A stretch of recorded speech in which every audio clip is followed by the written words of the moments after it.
Dear Wonder Women, welcome to a special Women's Day episode of Beyond HerStory. And today we will explore the pillars of a vibrant life through the lenses of holistic health, yoga, mental health, and personal presentation.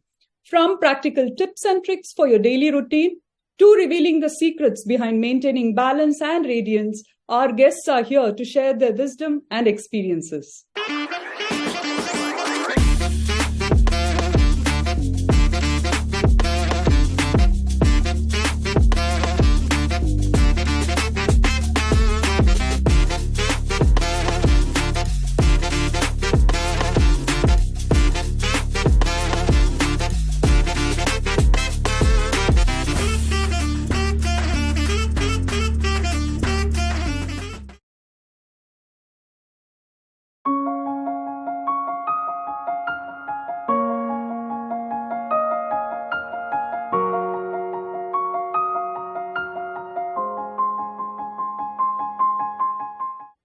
So, Ranjitha, people talk about physical health, mental health, right? That is what people discuss nowadays. But in a single sentence, how would you define holistic health and why do you think that it's essential for women? Okay, so in a simple term, if I have to say, holistic health is 5 areas. That is physical, mental, emotional, social, and spiritual. Okay. So now if you ask me why is it important in today's world, especially when we are focusing on women, I think we play various roles. Yeah. And especially also with hormonal changes from pregnancy to, puberty to pregnancy to childbirth at various levels. Correct. So it becomes even more important for us to focus on overall well-being because we understand that if any one area, if there is an imbalance, it also affects the other areas of the life. And I would also say the family also gets affected. So it becomes even more important for women to take care of their overall well-being. Okay. So is there one sign or symptom that might indicate that you're neglecting your physical health, emotional well-being, or spiritual growth? Yes, so when you ask me one thing, I think when we are tired, we often keep complaining about, okay, I'm feeling tired, I'm feeling stressed. That itself is a, red flag or an indicator for us to identify, okay, that's something that I'm not doing right. Probably it could be that lack of sleep. I'm not getting enough sleep. So when it comes to physical health, we focus so much on nutrition, we focus on exercise and diet, but not enough importance to sleep. So that is also one indicator. Or if I have mood swing when it comes to emotional well-being, catching that, what am I thinking? Or what is that thought that is actually causing me, I'm feeling stressed or upset, sad. So these are all very small things. If you pay attention to it, we can start working towards that. Okay. So if you had to choose one area of your holistic health to improve today, which would it be? I know, it's all are important, but physical, emotional, intellectual, social, spiritual, which one would you, focus on and why? I would definitely choose spiritual because for me, spiritual is not something about the religious things that we do. It's more about my connection on oneself. Yeah. Right? Because how knowing my own strengths, weaknesses, self-acceptance, reflections, and a lot of other things. Because if I know myself, I can relate to others better. My relationship will be better. I also pay attention to my health. I also care for my, physical health or my thoughts for my overall well-being. So I would definitely choose spiritual self at any point of time. And if there's one simple change you can make this week to address an imbalance in your holistic health, what would it be? Mindfulness. So when I say mindfulness, I'm not talking about any meditation technique or something. It's a simple tool that being in the present moment. If I'm walking, doing that mindful walking. If I'm eating, just enjoying that meal, just being in that moment. If I'm spending time with my family member, being mindful of leaving all the gadgets and everything aside and just focus on them. So mindfulness is, I think, one practice which can help us in all the areas. Especially we eat, but we are using phones. So how I eat, where I eat, what I eat. So everything becomes important. And that can happen only if I be in that present moment. So I would say mindfulness. Wow, very nice. And can you share a quick tip or practice that has actually helped you maintain or restore balance in your life, Yeah. focusing any of the 5 aspects of holistic health? Okay, so personally, something, even my family members make fun of it, but something that has really worked for me is to keep alarm to sleep. We usually have alarm to wake up. Because whenever we make a routine, so we think, okay, I want to wake up at 4:30 or 5 a.m., whatever suits.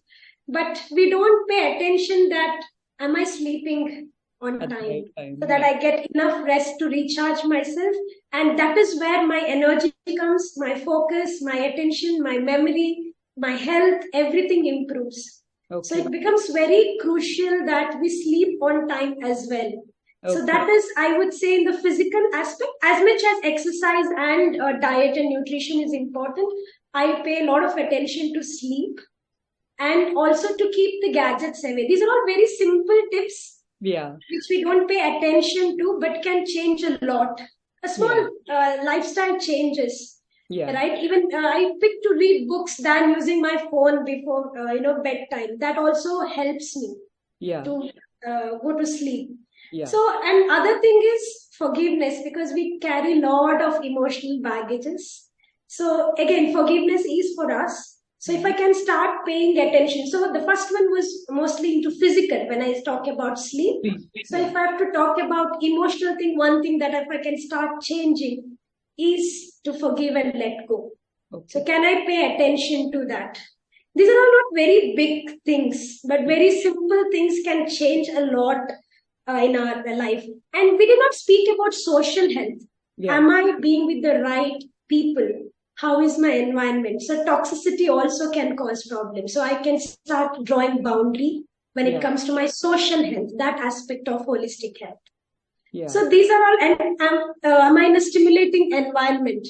How is my approach to life? So these are all indicators if I can pick, so I can start using it to improve all areas of my life.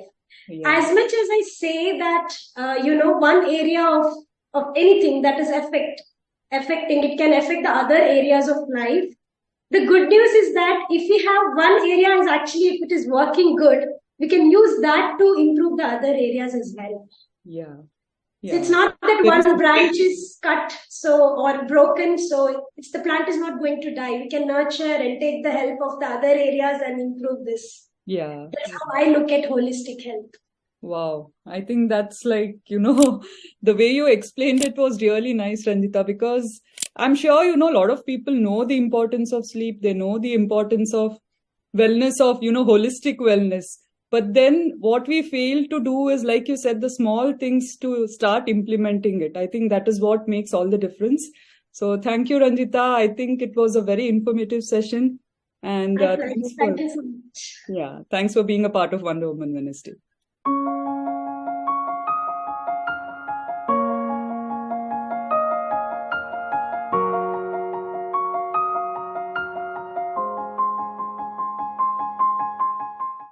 So, there are various forms of exercise and yoga is one of them. So, I keep wondering why yoga? So if you can answer that, it will be great. Sure. Well, my answer may be cliched, but the fact is that yoga has helped me get healthy. And my practice has helped me make me compassionate and very disciplined. And it has also helped me accept things as is. Okay. When you look at the practice itself, there are two elements. One is the focus on breathing, and the other is the physical postures. So you're integrating both. So which is like enhancing your physical fitness as well as helping you get mental clarity, wherein the focus is brought into picture. Wow. Yeah. Okay. So, there is, I don't know if it's a myth or whether, which is what we hear. Is yoga inclusive to all genders, or is it primarily for women? Yeah, good question. It's something which people keep telling. Yoga is for women. Yeah. I would say, yoga became popular in the West in the 90s and 80s. So a lot of women took up yoga. And I think that's when the yoga practice in India was not all that popular. Here, I guess there was a change in practices, and people were opting for other forms of exercises like gymming and things like that. So gradually, because of the slow-paced because of the slow pace of yoga, a lot of women opted for it, unlike other forms of exercise. Right. But if you actually look at our country and our history and culture, all the sages or be it rishis, they're all called yogis. So there is no gender bias here. Yoga is for everyone. Wow.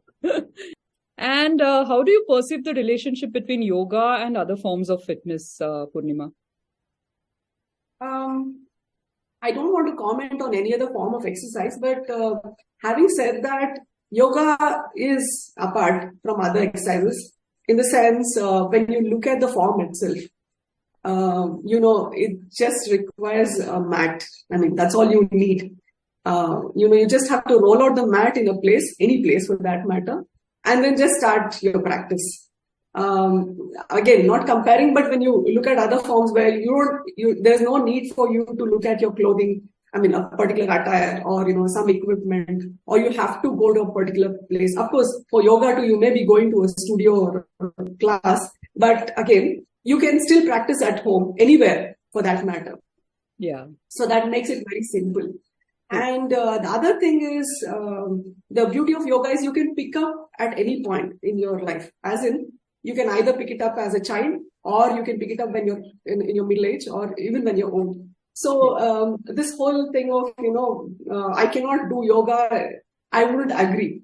Because I have seen 60-year-olds doing yoga when they're picked up at that age and have taken it seriously, and they've been doing inversions as well. Yeah. So it's up to you how you want to look at it. Now, another thing is, when you look at both the genders, of course, this holds good for both genders. When you age, so it becomes difficult to follow a rigorous regime of exercise. Like you may be into a lot of weight training and cycling or any other form, gymming, which you could do when you're young really well. But as you age, your energy levels come down. So that is when I think yoga is very helpful, because that way you don't have to worry about cutting down your practice. You can still continue at the same pace because of its pace. And also it's not rigorous on you. I mean, there is no adrenaline rush. That's what it is. Yeah. And I think there's another misconception that people normally have when they look at yoga and when they see yoga, that, yoga is only suitable for flexible individuals. So what's your take on that? Okay. Yes, I mean, I find that really humorous, because when people say people who are flexible should take up yoga, in fact, it's weird, because if you're not flexible, then I think you should do yoga, because that's an indication that you're not flexible. Yeah. Having said that, of course, there are other things that you need to look into, like strength and agility.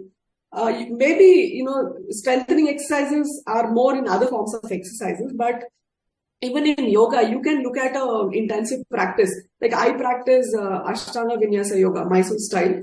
My practice is quite intensive. I mean, it involves inversions. So it all depends on you. If you want a slow-paced practice, you can pick that up.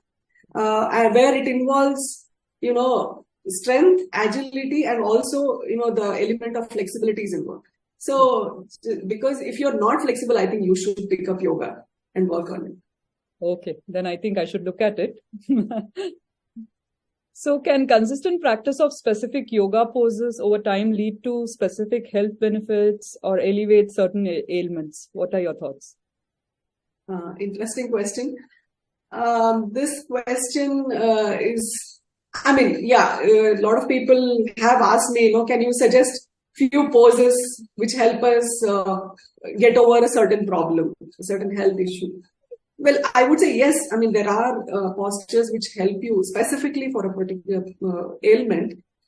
Having said that, you cannot practice something for long. I mean, let's say you take just 5 poses which will help you overcome, say, your lung vital capacity.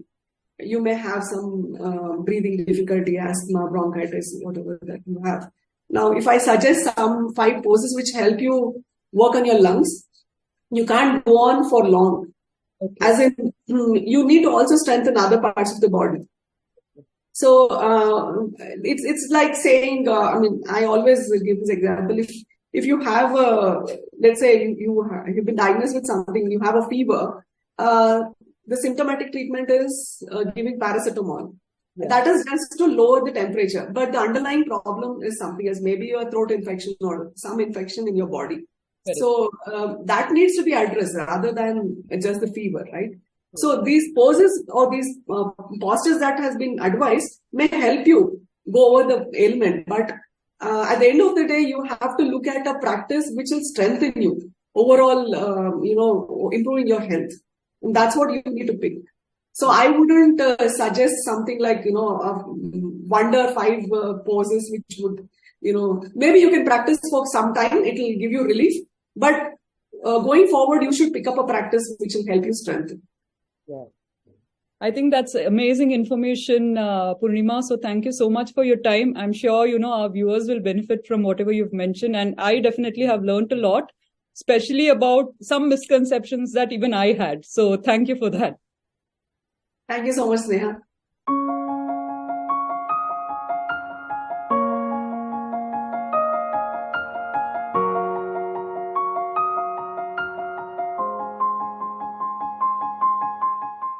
A lot of people talk about mental health, mental wellness, right? But what is that one sign or feeling that signals to you that, it's time to seek help or talk to someone about?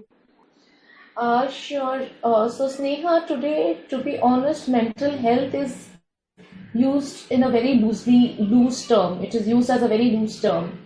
But I will say that it's not only the people who are extremely lonely, are depressed, or they are suffering from mental health, but also the people who are overworked and trying to multitask, trying to do a lot of things, micromanaging things. They are the ones also who are affected with kind of little bit of depression, a little bit of mental health problem. Thus, the signs that you would probably figure out is you're feeling overwhelmed. The overwhelm could be bad or good, but extreme overwhelm situation. Then there is a persistent sadness which remains with you.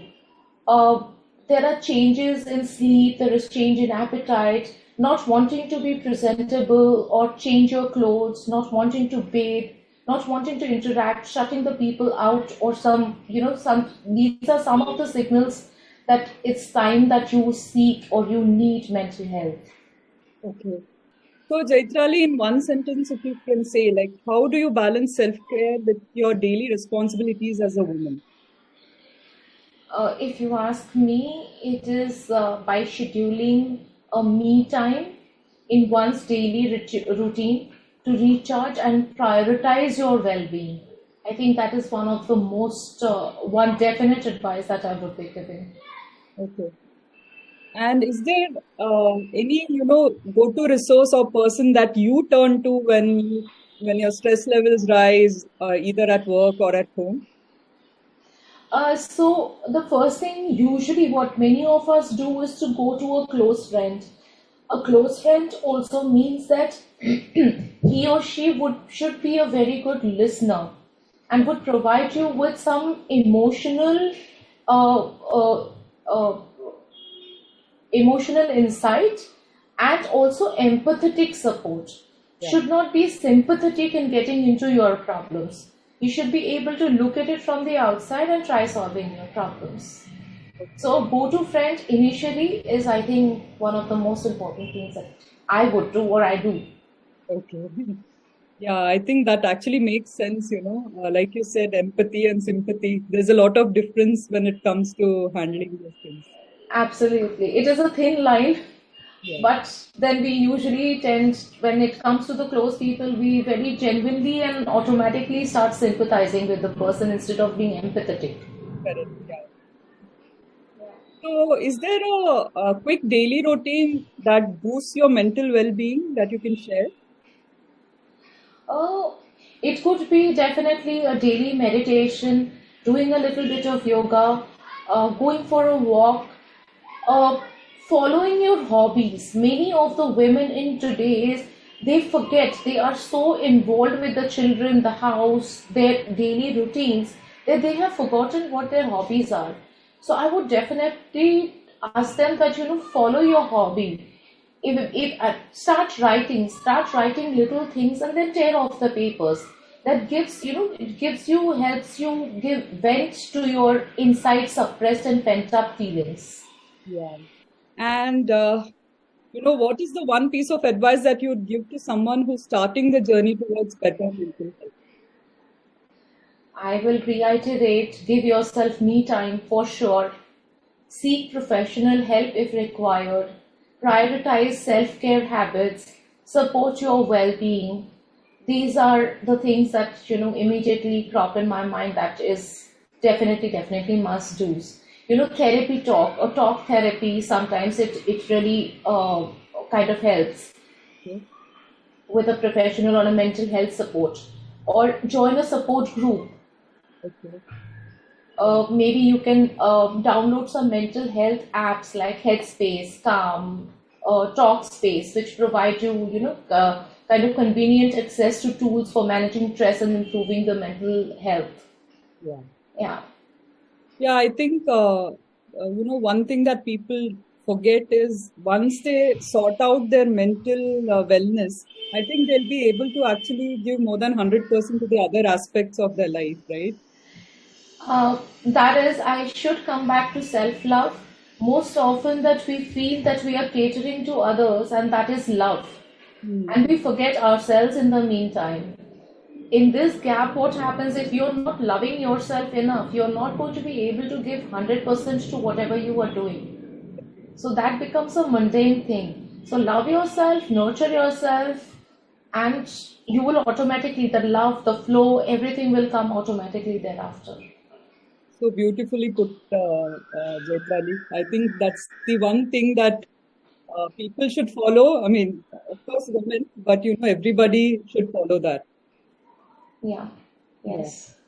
Thank you so much, Jaitrali. I think this was a wonderful conversation. I'm sure we'll have many such conversations and, in-depth talks about how people can handle their mental wellness. Thank you so much for taking all the time, Sneha. Thank you. Thank you so much, Jaitrali. Bye. Bye-bye. Bye.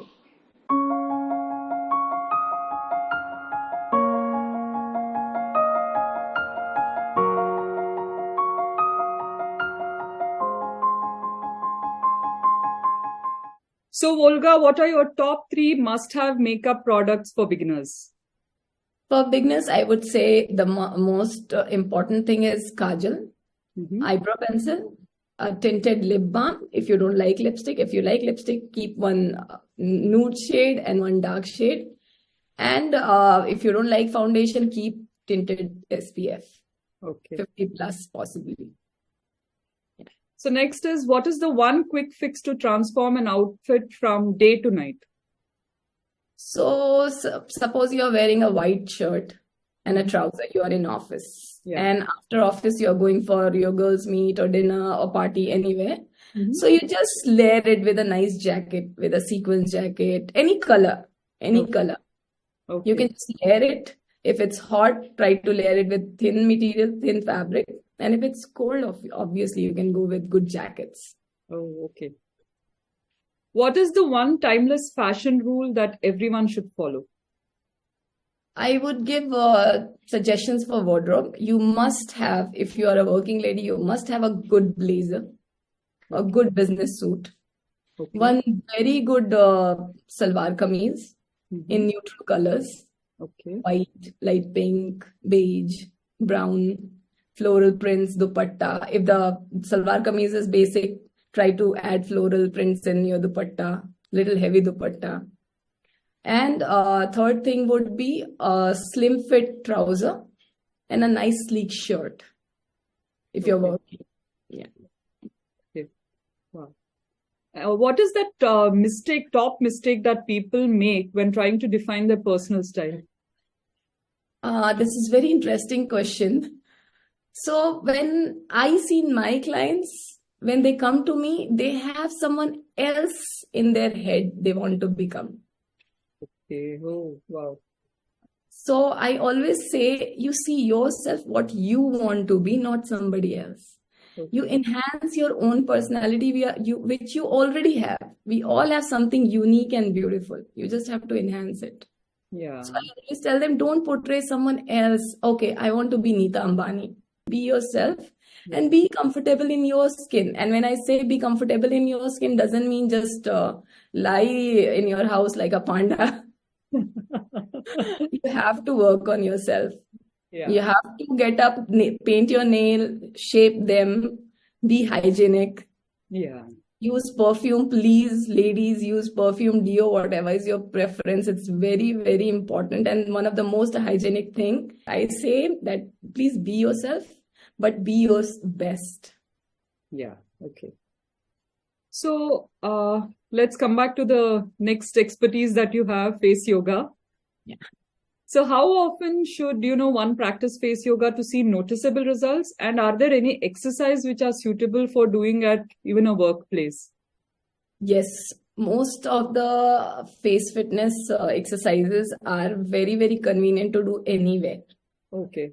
Yeah. So, as you asked how frequently you should do every day because consistency is everything. Consistency is the key to get that, desired shape of your face. Okay. If you want chiseled jawline or high cheekbones, and if you want to get rid of your fine lines and wrinkles, you have to do it every day. Just give 15 to 20 minutes and everything will be solved.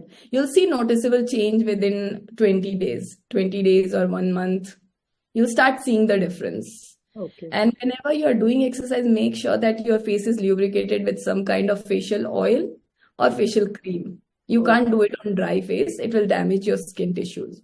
You have to apply some kind of lubricant on your face. Maybe facial oil. If nothing is there, coconut oil is good enough. Okay. Virgin coconut oil, which we get in any cold press oil shop. So buy that and use that. Okay. And if your skin is very oily, avoid oil and go for creams. Okay. So any one exercise which can be done at workplace? A different variant of the same exercise which I gave you earlier, like face tapping. You can just pinch your skin everywhere, everywhere. Under the eye, very slowly and gently, like this. How many minutes is this?